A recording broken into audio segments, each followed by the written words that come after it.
Hello student, welcome to my channel. आज के topic में हम डिस्कस करने वाले हैं गैमेटोजेनेसिस।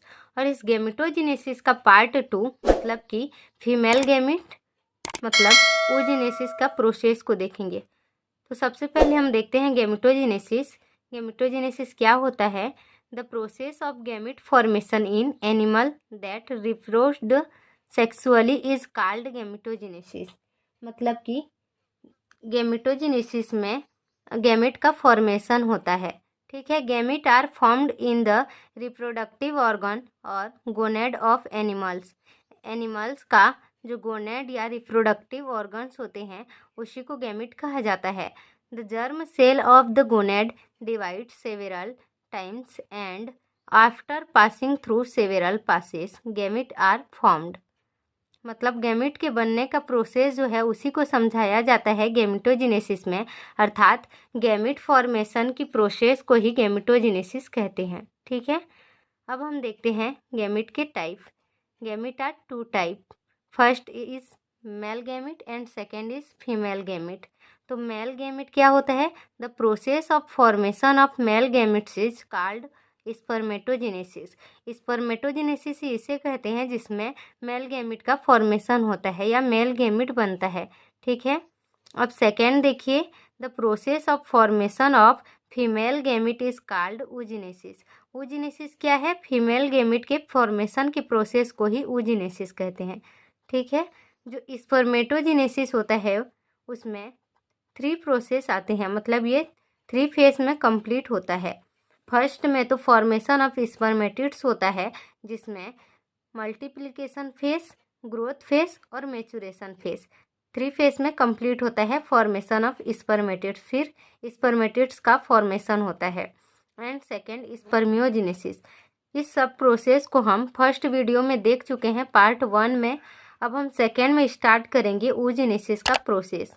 तो देखिए oogenesis क्या होता है? oogenesis वह प्रोसेस होता है जिसके द्वारा फीमेल गैमेट या ओवम बनते हैं।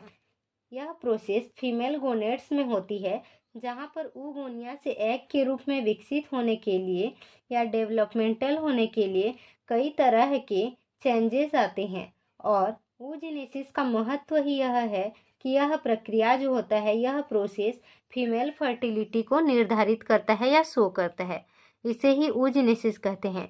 oogenesis का प्रोसेस जो होता है 3 फेज में कंप्लीट होता है।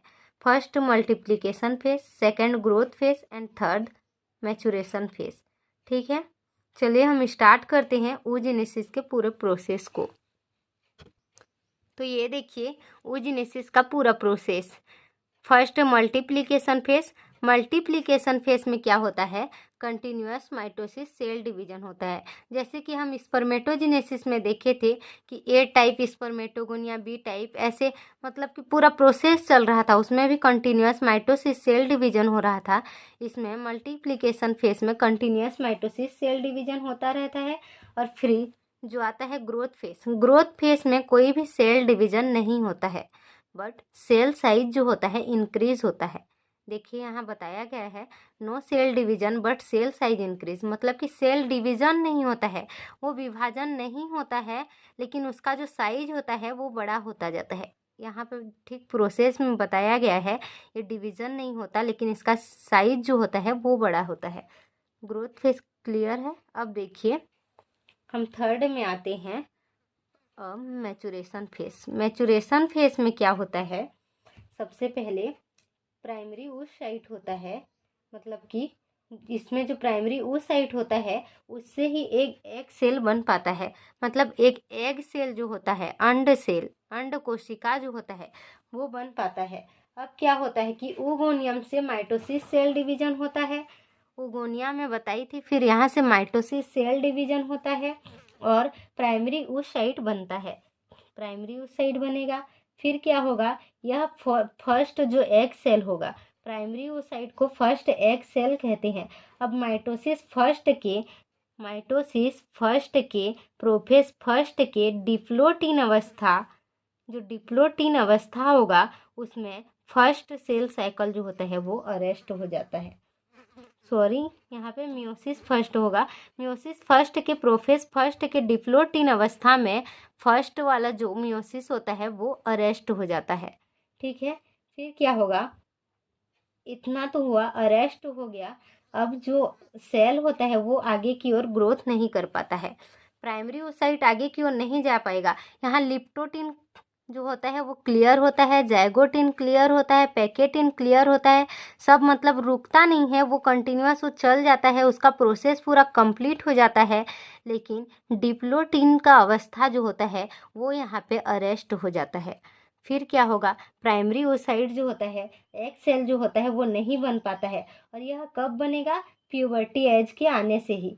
प्यूबर्टी एज कैसा होगा, जब प्राइमरी ओसाइट कंप्लीट होगा तो इसमें प्यूबर्टी एज के आने से ही जो अरेस्ट प्रोफेस होता है वो कंप्लीट होगा। प्रोफेस फर्स्ट में जो मियोसिस सेल डिवीजन अरेस्ट हो गया है वो अरेस्ट प्रोफेस प्यूबर्टी एज के आने से ही कंप्लीट होगा। जैसे ही प्यूबर्टी एज आएगा तो ये जो प्रोफेस अरेस्ट है मतलब रुक गया है वो कंप्लीट होगा, आगे की ओर चलेगा। और फिर मेटाफेज फर्स्ट कंप्लीट होगा, एनाफेज फर्स्ट कंप्लीट होगा, फिर टीलोफेज फर्स्ट कंप्लीट होगा, ऐसा ही साइटोकाइनेसिस कंप्लीट होगा। अब देखिए, प्यूबर्टी एज आ गया तो प्राइमरी ओसाइट से सेकेंडरी ओसाइट में कन्वर्ट हो जाएगा। अब सेकेंडरी ओसाइट में कन्वर्ट हुआ तो यहाँ क्या होगा, जो क्रोमोसोम नंबर होता है हाफ हो जाता है। यहाँ 2n होगा तो यहाँ n हो जाएगा, मतलब यहाँ पे डिप्लॉइड होता है तो सेकेंड प्रोसेस में हैप्लॉइड हो जाता है, मतलब क्रोमोसोम नंबर हाफ हो जाता है। ठीक है, अब क्या होगा, जो 2n से n हो गया, इसके बाद डिवीजन से 2 सेल बनते हैं। डिवीजन होता रहता है, माइटोसिस सेल डिवीजन होता है तो 2 सेल बनता है, जिसमें से एक को फर्स्ट पोलर बॉडी कहते हैं। ठीक है, क्योंकि ये पहला बनने वाला सेल होता है। फिर मियोसिस सेकेंड होगा, यहाँ मियोसिस फर्स्ट हुआ था, अब मियोसिस सेकेंड होगा। मियोसिस सेकेंड जैसे ही स्टार्ट होता है और उसमें फिर जो मेटाफेज होता है, टीलोफेज तक तो कंप्लीट होता है, इसमें प्रोफेज सेकेंड जो होता है कंप्लीट हो जाता है सेकेंडरी ओसाइट में। फिर प्रोफेज सेकेंड के बाद मेटाफेज सेकेंड जो आता है, second arrest at metaphase of meiosis second sperm fertilization, मतलब स्पर्म के फर्टिलाइजेशन के टाइम मियोसिस सेकेंड अरेस्ट हो जाता है मेटाफेज में। ठीक है, फिर मेटाफेज कंप्लीट होगा, मेटाफेज कंप्लीट होते ही एनाफेज कंप्लीट होगा, और एनाफेज के कंप्लीट होते ही टीलोफेज सेकेंड कंप्लीट होगा। जैसे ही टीलोफेज सेकेंड कंप्लीट होता है तो यहाँ सेकेंड पोलर बॉडी बनती है। जैसे यहाँ पे डिवीजन से फर्स्ट पोलर बॉडी बना था, उसी प्रकार मियोसिस सेकेंड डिवीजन से सेकेंड पोलर बॉडी का फॉर्मेशन होता है। और इस सेकेंड पोलर बॉडी में जिस प्रकार फर्स्ट पोलर बॉडी में एक ही पोलर बॉडी का फॉर्मेशन हुआ था, उसी प्रकार सेकेंड पोलर बॉडी में 3 पोलर बॉडी बनते हैं। तीनों का क्रोमोसोम नंबर हाफ होता है, मतलब कि ये तीनों हैप्लॉइड होते हैं, n। और लास्ट में क्या होता है, ओवा या ऊटिड का फॉर्मेशन होता है, यहाँ साइटोकाइनेसिस होता है। फिर जो स्पर्म होता है, स्पर्म का फर्टिलाइजेशन होता है, ओवा से ओवा और स्पर्म फर्टिलाइजेशन करते हैं, और फर्टिलाइजेशन के थ्रू ही जाइगोट का फॉर्मेशन होता है। और इस प्रकार से ही जाइगोट के फॉर्मेशन होते ही oogenesis का पूरा प्रोसेस कंप्लीट होता है। और इतना ही है हमारा वीडियो कि oogenesis से ओवा का फॉर्मेशन करना। ठीक है, थैंक यू ऑल। वीडियो समझ में आया हो तो एक लाइक एंड सब्सक्राइब ज़रूर करें।